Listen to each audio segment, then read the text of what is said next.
전기 청소를 처음 맡기시거나 기존 업체를 바꾸려고 할 때 대부분 가장 먼저 보는 건 가격이에요.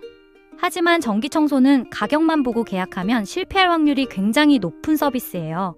왜냐하면 전기 청소는 한 번 하고 끝나는 작업이 아니라 사람이 계속 투입되고 관리가 계속 들어가는 구조이기 때문이에요. 그래서 처음 선택이 정말 중요해요. 오늘 영상에서는 광고 이야기나 업체 홍보가 아니라 전기 청소 업체를 고를 때 이 기준만 확인해도 실패하지 않는 방법을 현장 기준으로 정리해서 말씀드릴게요. 첫 번째 기준은 사람이 고정되는 구조인가예요. 전기 청소에서 가장 중요한 요소는 장비도 아니고 약품도 아니에요. 바로 사람이 고정되는 구조인지예요. 매번 다른 사람이 오는 현장은 청소 퀄리티가 일정할 수가 없어요. 오늘은 괜찮은데 다음 주는 별로고 그 다음 주는 더 안 좋아지는 경우, 대부분 사람이 자주 바뀌는 구조예요. 그래서 업체에 꼭 이렇게 물어보셔야 해요. 이 현장은 고정 인원이 투입되나요? 담당자가 따로 정해져 있나요? 이 질문에 명확하게 답을 못하거나 상황에 따라 다릅니다라는 말이 나오면 한 번쯤은 조심해서 보셔야 해요. 두 번째 기준은 작업 시간이 명확한가예요. 전기 청소 상담을 하다 보면 이런 말을 정말 자주 들어요. 깔끔하게 해주세요. 그런데 전기 청소에서 깔끔이라는 말은 기준이 될 수 없어요. 몇 명이 몇 시간 작업하는지가 명확해야 해요. 예를 들어 한 명이 1시간 하는 청소와 한 명이 2시간 하는 청소는 같은 가격이어도 같은 결과가 나올 수 없어요. 작업 시간이 애매하게 설명되거나 현장 보고 맞춰서 합니다라는 말이 많다면 실패 확률은 자연스럽게 높아져요. 세 번째 기준은 청소 범위를 정확히 설명하는가예요. 좋은 전기 청소 업체는 할 수 있는 것과 할 수 없는 것을 명확하게 구분해서 설명해줘요. 반대로 다 해드립니다. 요청하시면 다 해요 같은 말이 많은 업체는 나중에 문제가 생길 가능성이 커요. 전기 청소는 오염을 복구하는 작업이 아니라 현재 상태를 유지하고 관리하는 서비스예요. 이미 심하게 오염된 바닥이나 오래 쌓인 찌든 때는 전기 청소만으로는 한계가 있어요.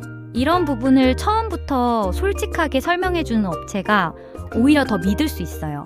네 번째 기준은 관리가 제대로 되어지는가예요. 여기서 가장 중요한 질문 하나를 드리고 싶어요. 이 현장은 관리가 제대로 되어지는 구조인가요? 전기 청소는 청소를 했느냐 안 했느냐보다 관리가 되고 있느냐가 핵심이에요. 관리라는 건 단순히 사람이 와서 청소만 하고 가는 걸 말하지 않아요. 누가 이 현장을 담당하는지, 작업 기준은 있는지, 문제가 생기면 누가 책임지고 대응하는지 이런 구조가 갖춰져 있는지가 중요해요. 관리 구조가 없는 전기 청소는 시간이 지날수록 퀄리티가 떨어질 수밖에 없어요. 다섯 번째 기준은 작업 확인과 보고가 있는가예요.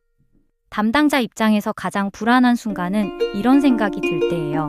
오늘 청소가 제대로 된 걸까? 그래서 전기 청소에는 작업 후 확인 방식이 중요해요. 사진으로 작업 내용을 공유해 주는지, 작업 완료 안내가 있는지, 피드백을 전달할 수 있는 창구가 있는지 꼭 확인해 보셔야 해요.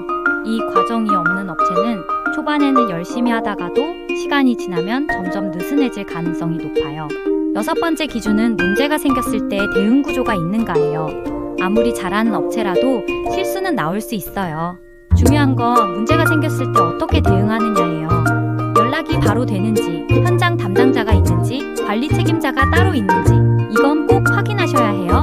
이 구조가 없는 전기 청소는 작은 문제 하나로도 신뢰가 쉽게 무너질 수 있어요.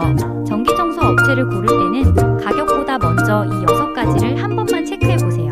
사람이 고정되는 구조인지, 작업 시간이 명확한지, 청소 범위를 솔직하게 설명하는지, 관리가 제대로 되어지는지, 작업 확인과 보고가 있는지, 문제 대응 구조가 있는지 이 기준만 확인해도